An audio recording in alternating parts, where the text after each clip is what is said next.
चाहे शबरी का प्रसंग हो, यहाँ तक कि बाली भी कहता है कि बाली रोवत बेचारा कैसे सपरी, कौन कारण राम हमरा वध की ना। ये पुराने बाली राम से कह रहे मेरा वध क्यों किया।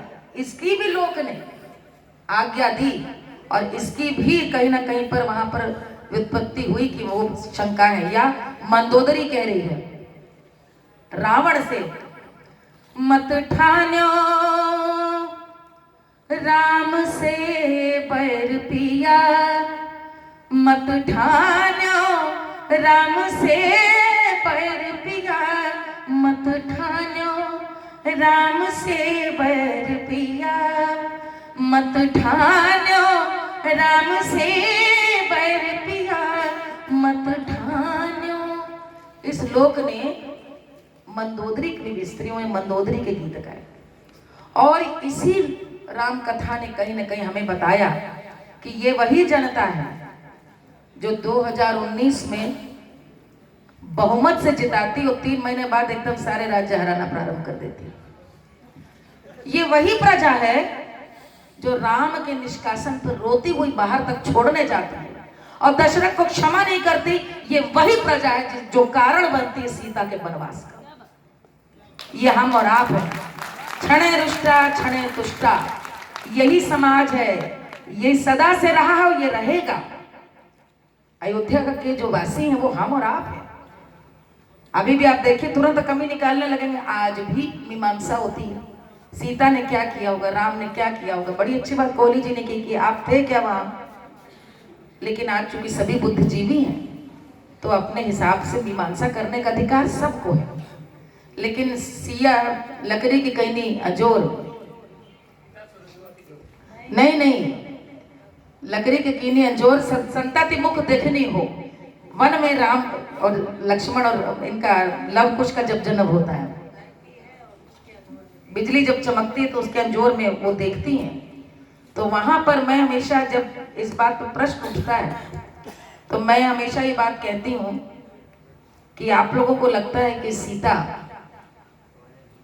उनके साथ कहीं ना कहीं अन्याय हुआ, लेकिन वही अयोध्या, वही माता कौशल्या और वही राम इतने लोकतांत्रिक थे, इतना बराबरी के अधिकार पर विश्वास रखते थे कि सारी रानी अयोध्या रे सीता ही खाली बन गई राम के साथ। यदि अन्याय होता तो तब होता, अन्याय तो उर्मिला के साथ हुआ, लेकिन सीता जी को राम ने अधिकार दिया। 14 वर्ष वन साथ रही। और मैंने कहा जितनी लोग आज ये कहते हैं कि बड़ी आधुनिक स्त्रियां अपने निर्णय स्वयं ले सकती हैं, तो मुझे लगता है सीता पहली स्त्री थी जिन्होंने अपना निर्णय अपने नाम लिया। और वो कहती गुरु वशिष्ठ से जब उनको बुलाने आते हैं कि तुहार कहा मनिबय गुरु परग एक दुई चलिबय हो, लेकिन जियत अबद मुख ना दिखबय हो। ये आज नहीं, उस समय। और हमने उस सीता का सम्मान किया, राम ने उस सीता का सम्मान किया। कभी भी विवाह दूसरा विवाह नहीं किया।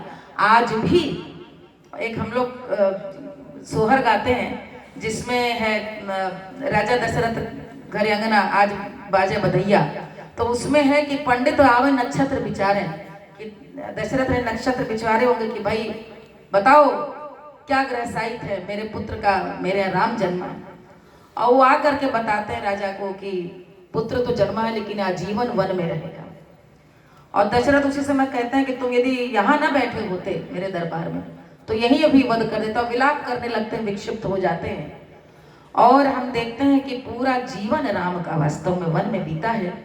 छोटी उम्र में पहले उन सभी आसुरी शक्तियों का विनाश करने के लिए जाते हैं जो यज्ञ में बाधा डाल रहे थे। वन को जाते हुए ऋषि की अपने गुरु की आज्ञा से ब्याह करते हैं।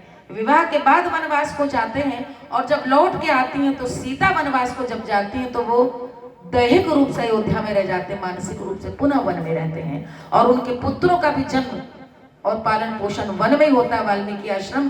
तो आप यदि प्रारंभ से अंत देखें तो राम वन में ही रहते हैं। और चूंकि वन में रहे इसीलिए राम व्यापक हैं, वैश्विक हैं, सबके हृदय में वास करते हैं। क्योंकि इससे पूर्व किसी राजा को देखा नहीं गया था जो वन वन भटका हो, जिसने आम व्यक्ति की तरह संघर्ष किया हो, जो रोया हो, बिलखा हो, जिसने साधन विपन्न व्यक्तियों को आत्मनिर्भर बनाया हो और कमजोर को साथ लेकर सबसे शक्तिशाली को जाकर के वध किया हो, वध करके उसको पराजित किया हो और उसका राज्य उसी को छोड़कर वापस आ गया हो। इसकी मिसाल कभी कहीं नहीं हुई थी। बहुत सुंदर मालिनी जी आपने कहा और बहुत ही खूबसूरत बात उठाई कि सीता पहली आत्मनिर्भर